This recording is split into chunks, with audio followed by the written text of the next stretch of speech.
Time to jettison Zoom fatigue. Here we go. Hello, everyone, and welcome to the Better Satellite World, the podcast of Space and Satellite Professionals International. I'm Lou Zaccarella. On the homepage of Rocket Lab, a global launch services provider headquartered in Long Beach, California, you can book a launch, a real launch on a real rocket. Well, that ease of service is where our industry has evolved to. With 55 launches in its portfolio, the company, which recently announced it will become publicly traded through a merger with Vector Acquisition Company, continues to steam forward. Rocket Lab may be redefining the entire concept of a launch company. And over in the UK, in part thanks to the impact of Brexit, the nation has started to think about what it needs as a nation in space, according to Graham Turnick, the chief executive of the UK Space Agency. One of its newer players is another private launch company that also claims to be developing the next generation of launch vehicles for the small sat era. So what's going on? Isn't launching a rocket a risk, a big one?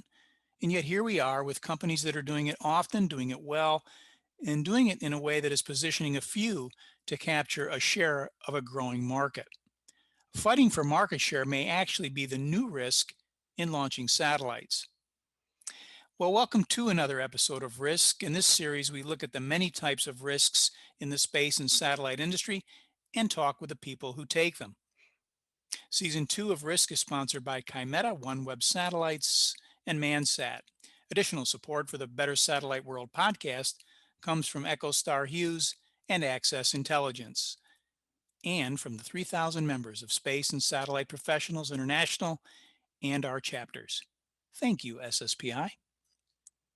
Well, with me this evening are Dr. Sandy Tirtey, Director of Global Commercial Launch Services and Launch Director for Rocket Lab, and Alan Thompson, Skyrora's Head of Government Affairs.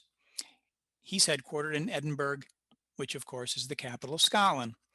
Both represent launch companies that are taking huge risks by upsetting the paradigm of what we thought we knew about the launch sector. Welcome to the Better Satellite World. Thank you very much. Thank you for having us. First of all, I want to, you're probably two of the people I actually don't know in the industry. And so I wanted our audience to hear about your backgrounds. Alan, I know your background is in, I believe, international trade and development. And so you're really offering a new perspective on the industry when it comes to the current economic paradigm. Do I have that right? That's correct. Yeah, I believe that the space industry in the UK, and particularly the launch industry that we are trying to come up with here, represents a new economic opportunity for the UK. And actually, a lot of the skill set around economic development on the whole within the UK, we associate with markets abroad and doing things with trade abroad. What actually we are faced with right now, or right here, right now in the UK, is around how best to facilitate economic development around launch so that we can have a useful market offering for launch to enable the small sats to get into those orbits. So that's where the relevance comes in. So, yeah. Sure. Quickly, do you have a background in aerospace or satellites or space, or are you coming strictly from the international trade and development area? I've had a bit of experience in the telecoms and sort of the ITU areas, but much more in sort of supranational organizations. So yeah, I worked for a multilateral development bank and worked for various trade associations. But it's the skill set required to engage with regulators who again are on a journey with the industry to try and create the rules and the legislative backdrop required to enable launch, and that's the critical thing. Absolutely. Dr. Tirtey, may I call you Sandy? Yeah, that's perfect. Okay. I know you joined Rocket Lab about 7 years ago as the vehicle team lead, and you've supervised the development and construction of the Electron launch vehicle. Is there anything else we need to know about you when it comes to our industry? Well, I come from the hypersonic world, so I studied hypersonic, and I was a lecturer in hypersonic before joining Rocket Lab. And we were not even 10 back then, so that sounds like a like a long time ago, and yet it was just a few years. Yeah, very, very young industry. Well, thank you for introducing yourselves. Let's start in. Aside from the obvious risk with any rocket, and of course, those of us in the industry know that the risks are not as great as the public may think. But aside from that, what is the primary risk, Alan, that you see in the type of launch vehicle that you're using, and of course the business model that you just described and are pursuing? So I suppose the most existential risk that we're faced with at the moment is the risk of being misunderstood. Rather than going into the tech details, obviously I'm not a tech specialist, but the risk of actually defining what risk means in the UK, and in particular the heritage that we have and the way that the regulator is currently trying to do that is based on this concept called reducing risks to as low as reasonably practicable. And for those of you who are working already in a mature space market, and you want a specific answer to, what level of risk is acceptable at the moment, because the way the UK is approaching this is to say, well, at the moment, because we haven't got a measuring scale for that, let's see what you can do as low as you can make it. And that, ironically, although it may sound, is probably the biggest issue that we're trying to deal with, is what is as low as reasonably practical, and how can we reduce the risk of launch to that in an environment where launch is a new paradigm, a new concept. Yeah, exactly. There's more, you're putting more traffic up there, right? So the idea of risk becomes much different than, say, an Arianespace might encounter, correct? Well, so again, part of the journey that we've been on as a company has been trying to, as you mentioned, we're going through iterations of small launch. So actually trying to demonstrate what launch means to the environment here in this country. And by demonstrating it, actually de-risking it. So saying, okay, we've got a small launch. This is a small rocket. It's only going to 5 kilometers. What does that mean? And what's the absolute maximum level of damage that rocket could cause? To whom and where? And to go off, trying to go off practical terms. The challenge that we've been faced with is the over zealous or over careful authorities who are trying to allow us to do this for the first time. And we had this ironic situation where at one stage they applied something like a 35-mile exclusion zone to a launch that we were doing for a 3-meter rocket. And what does that mean in practical terms? Well, we said, okay, have a look at Cape Kennedy or Cape Canaveral. What's the exclusion zone around that? And actually, if you apply 35 miles to that, then actually you've got a couple of cities within that.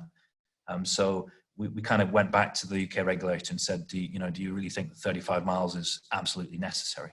And right. Unfortunately, that's the way we've had to work backwards, downwards, back to basically to the drawing board and trying to build up from there. So that's the approach that we're taking. I suppose in terms of the technical issues that we've got, if I'm allowed to speak a little bit of that, but probably heavily caveated because I'm not qualified to do it.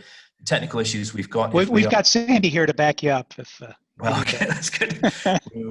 We're using hydrogen peroxide as our oxidizer, which again is a technology that we believe the UK pioneered way back in the 1970s before it discontinued its last attempt at a rocket program. And we appreciate that hydrogen peroxide as an oxidizer doesn't give as much power or thrust per whatever it is per square meter. So in terms of takeoff, we're actually inverting that and saying that actually means less G-force on the satellites when we're taking off. But we do believe that hydrogen peroxide does give us some certain different kinds of advantages compared to the LOX hydrogen liquid that competitors are using. But yeah, I suppose that's a technology that I think we're trying to make work and applicable to the environment in which we're in. So, right, that's the innovation, of course. Just quickly before I go to Dr. Tirtey again, that 35-mile exclusion area, was the concern? I mean, did you think the concern was because Scotland is not new to the industry, and you guys have been actually doing more than probably many people know about, but was it because there's a relative newness to your business model where they said, Yeah, okay. They've been doing it in the United States for a long time. They figured it out, and heck, they're kind of reckless over there anyway. Um, let's make ours 35 miles. Was there just a lack of not being informed about the industry, or what kind of brought that about? Because you're going to have to deal with the government on an ongoing basis, I would assume. Absolutely right. Yes. So yes, it's a lack of a general awareness of what the basic fundamentals are. So we came up at, I believe the 35 miles came through a pure mathematical calculation about the height, the risk, the wind factor, etc. And we went through again. I think we used commonly the Monte Carlo simulations for the dispersion of where the trajectory analysis, where the rocket would come down, etc. And I think the regulators' approach in response to that was, let's just slap a factor of 2 on that just to be 100% sure. And that was where we started from. Yeah. So that's how we ended up with but as I think you quite rightly point out, this is a learning curve that we need to be going through. We as an industry need to be going through to understand the relevance of what this means. So yeah, that's kind of like the provenance of the discussion. We have made a certain amount of progress since then in terms of, let's say, the educating the industry. And yet I would like to point out that we are currently in a legislative consultation with the government about the rules that they've developed, which we feel are a lot more relevant, but there's still a certain amount of progress that we need to go through to get those even more relevant to be up to scratch to allow us to launch. So. Sure, and it is an iterative process. Sandy, same question to you. Aside from the obvious risk with rockets, primary risk you see in your type of launch vehicle. We've heard from Skyrora what they're looking to do. How about you guys? And with regard to the business model you're using, what types of risks do you guys envision there? Yeah, so it is a bit common knowledge that that launching something to orbit is a difficult thing to do, and I guess that's why people joke about rocket science. But reliability has been something that that we took in consideration as one of the highest importance item from day one, and everyone would think that that you tackle this by design, and that's true. You try to have a robust, simple design, something that is fault tolerant. But something else that is also of equal importance is the process. Establishing a good, reliable process, and that involves your people. You need to have good people, and that also involves your company culture. Having a process that includes everyone and how you get from the day one of manufacturing a rocket until having a satellite on orbit. And we've demonstrated with the 14 launches. We had one issue during our launch 13, except this one we've been very reliable. And I think we've demonstrated that we have a good process, but there's always improvements that can be added, and you can never believe that you have it done and sorted. You always need to look at it with a critical eye and think, all right, how can I make it better? Absolutely. And that'll go on forever and ever. Let me ask you, is there a personality to the team at Rocket Lab? Do you hire a team that sort of takes on the personality of one person? Do you see something like that? When we hire people, we spend a lot of time on the interview, getting to know people. For example, when I interview people, I have as much interest in their personal, what do they like to do? What is their hobby? Because we believe that an engineer doesn't stop being an engineer when he's at home. So really, we want people with passion and integrity. Because see, when you're passionate, you're going to take pride in your work. You're going to be supporting your colleagues. You're just going to want to achieve the best result possible. Yeah, and this is what we want, really. Absolutely, and of course that's a big risk too. Hiring the wrong person can be an enormous risk. Any hobbies that stick out? Anybody have do they jump out of airplanes or do they surf? What kind of hobbies? Well, it's I'm funny just that you asked curious. that because one thing I've noticed. So as you can hear from my accent, I'm not from New Zealand, but I lived there for a long time when I was working while working at Rocket Lab. Sure. And I noticed that in New Zealand, there's a lot of engineers with very practical skills, people that like building things themselves. Often I hear, "Oh, I'm going to do it myself." So the personality is really people creative that are very good with their hands and really critical thinking. Yeah. Alan, just in terms of the business model and the market focus, how would you describe the risks and rewards of the launch industry sector that you guys are in at Skyrora? Is it a volume game, or are we talking about some other kind of reward that you're looking for strategically long term? I think it's definitely not a volume game. I think we are definitely not looking to position ourselves or trying to go anywhere near price per kilogram that's being declared by SpaceX.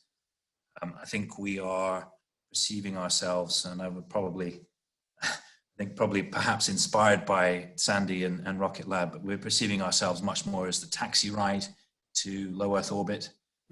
We are within that offering. Our third stage has a reignitable engine that we can basically deliver to specific orbits. So that's what we're trying to target, which is the bespoke nature of an orbit or a specific, I suppose, destination for our payload.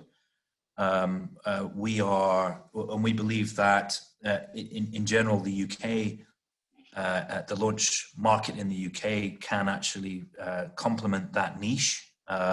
So complement, I meant the overall launch spectrum, if you will. I mentioned obviously US rockets and other large countries' rockets. I think we are looking to very much, not so much to compete on the initial deployment where price is a necessary factor. We are actually looking to try and harness some of the environmental arguments and seeing where it may be possible to replace price with a sustainable or a carbon credit or something of that type. But we're very much looking to be the for example, for the OneWeb satellites to be servicing or replenishing them or refurbishing them in some way, to be the kind of like the more responsive, reactive, and agile, I suppose, gel around that kind of concept. So we believe that, as I said, that we're actually targeting, quite, I think, humbly, just LEO, so 500, 600 kilometers, maybe at max 1,000, 1,500, but we don't have, unlike Sandy and Rocket Lab, overt ambitions to go to Mars yet.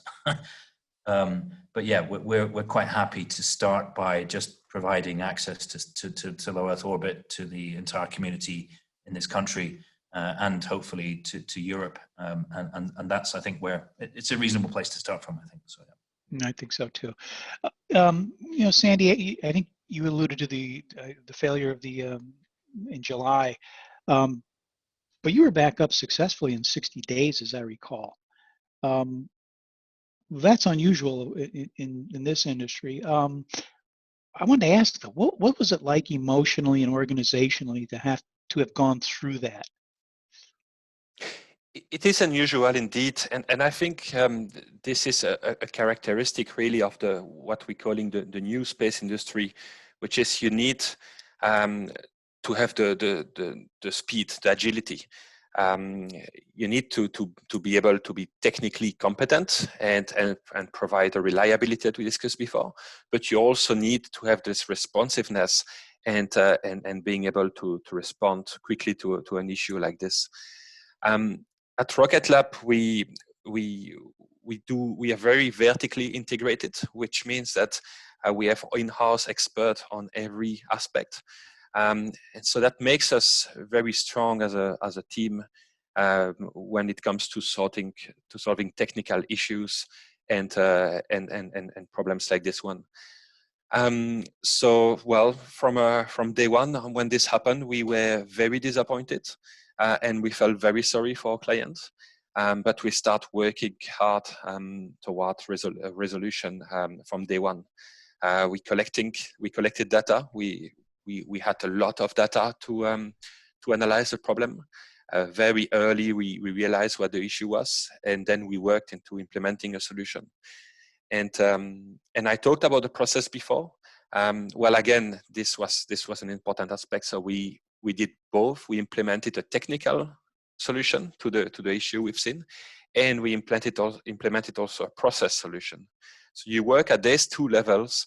So if you decrease by a few orders of magnitude the risk technically, you also do it through your process. And so together you really decrease the risk of an issue appearing again by a few orders of magnitude.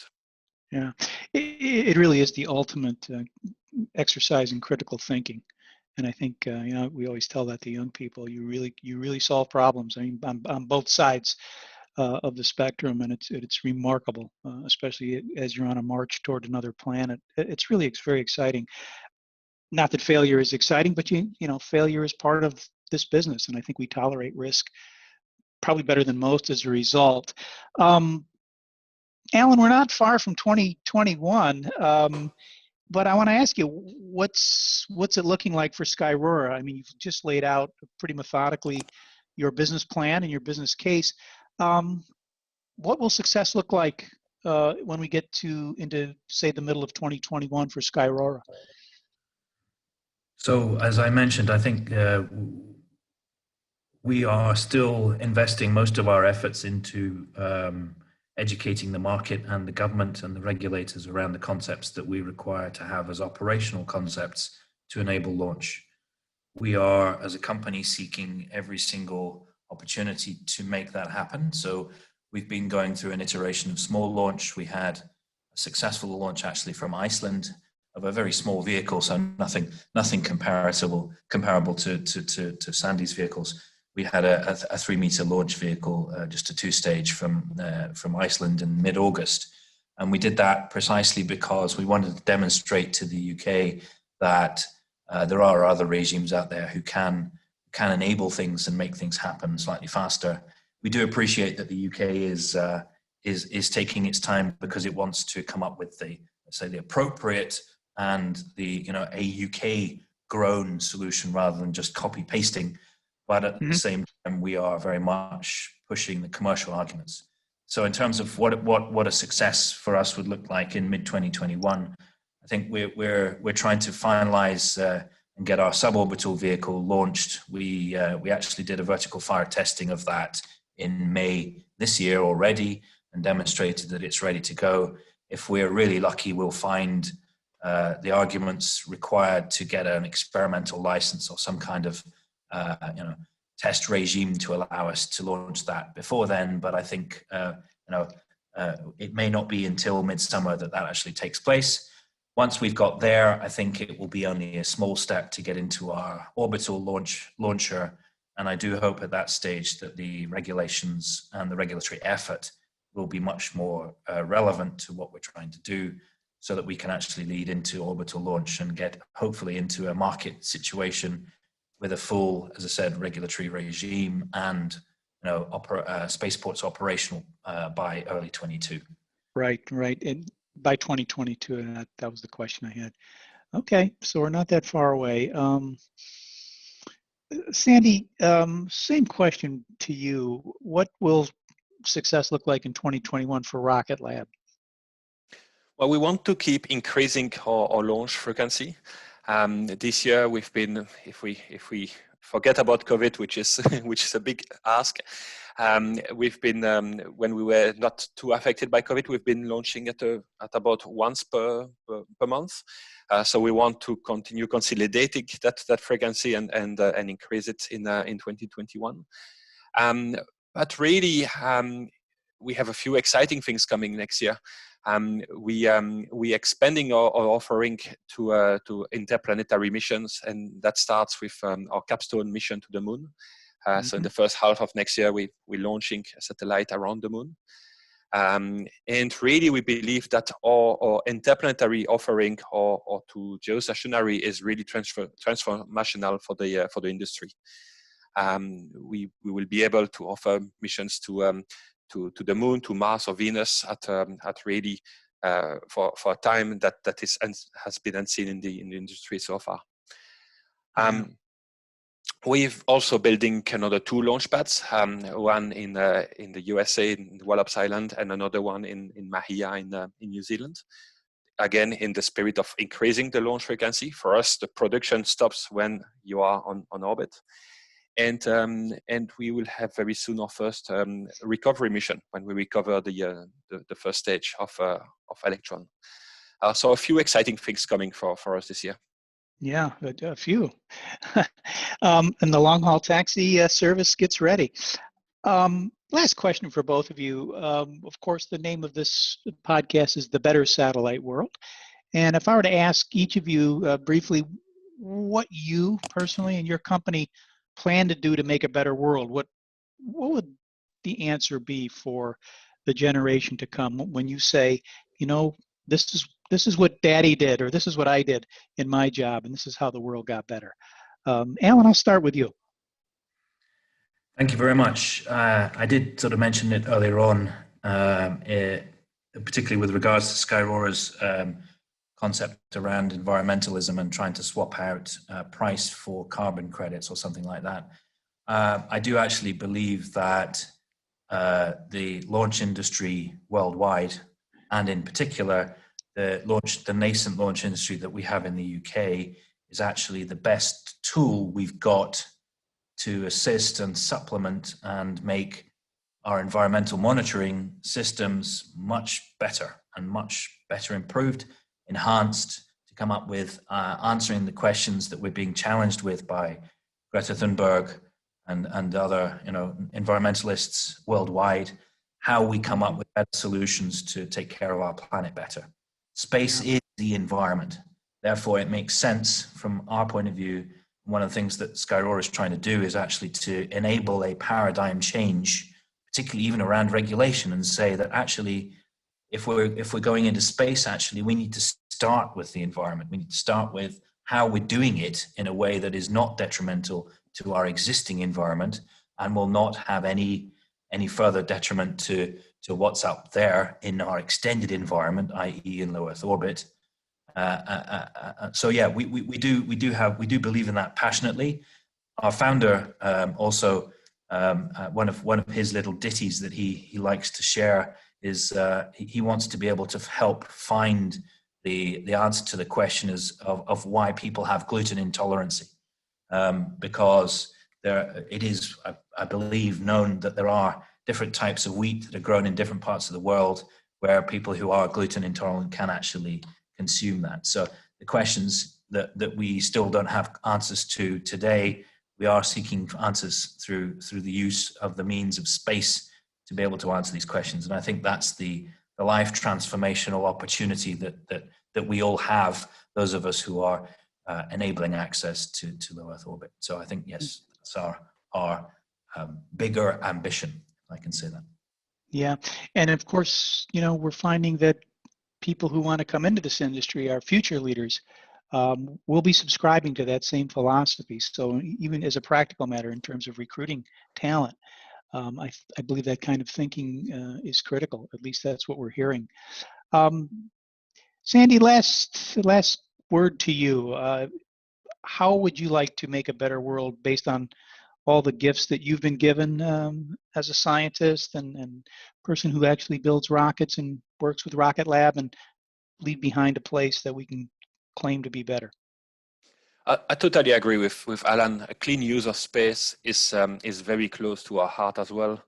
Really, our company has a New Zealand and US spirit, and definitely having lived in New Zealand, I can tell you that you can't find a Kiwi that is not in favor of protecting the environment. This is a national pride. It's a beautiful country, and it's always one of the priorities of the New Zealand Space Agency when they review the licensing for a mission, is really looking at the safety aspect and the environmental aspect. So this is very, very important, and we do things like deorbiting or third stage after placing a satellite on orbit, so we don't leave space junk behind us. But not only this, if you visit our headquarters in both New Zealand and in the US, you will see written very, very big letters on the wall the sentence, "We go to space to improve life on Earth." Yes. Because we believe that the commercial players in the industry, the new space, have a very big responsibility in bringing innovation and really doing all this technical innovation to support us human. So we see ourselves, people see us as a launch company. Soon they start seeing us as a satellite company as well. We see ourselves as a space infrastructure company. How do we develop infrastructure in space to support humans in our day-to-day life? And space is already very important in our day-to-day life, in our social media, in our communication, in our internet, in our TV, in all these things. So really, we believe that what we've built, which is the ability to give small player a dedicated access to space, is really there to support this new space movement of really developing space infrastructure and supporting our way of living. Yeah, building the blocks so that we can actually go to space. We don't talk about the infrastructure often, but it is going to be a great contribution because we're going to need it. And by the way, those of you who heard Dr. Tirtey say that the Kiwis are environmentally conscious and don't know what he means, it's not that the fruit itself is environmentally conscious. Obviously, people from New Zealand are referred to as Kiwis, so I just wanted to get that out there for my audience. Most of them probably know it. They're very smart. Well, gentlemen, thank you so much for coming all the way from Brisbane and Edinburgh, virtually, of course, but making the time at this time to be with us. And we enjoyed this conversation very much. Thank you. Thank you very much. Thank you very much. Well, that concludes my conversation with Dr. Sandy Tirtey and Alan Thompson. I'd like to thank them both.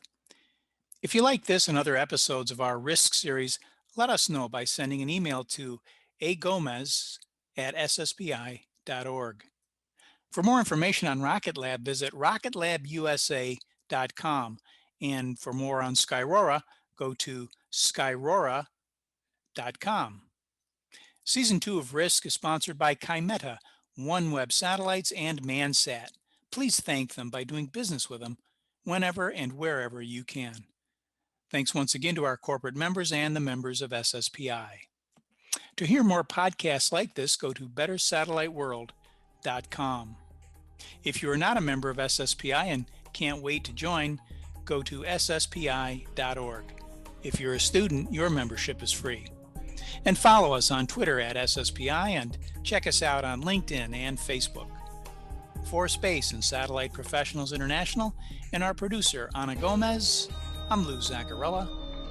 Let's make it a better satellite world.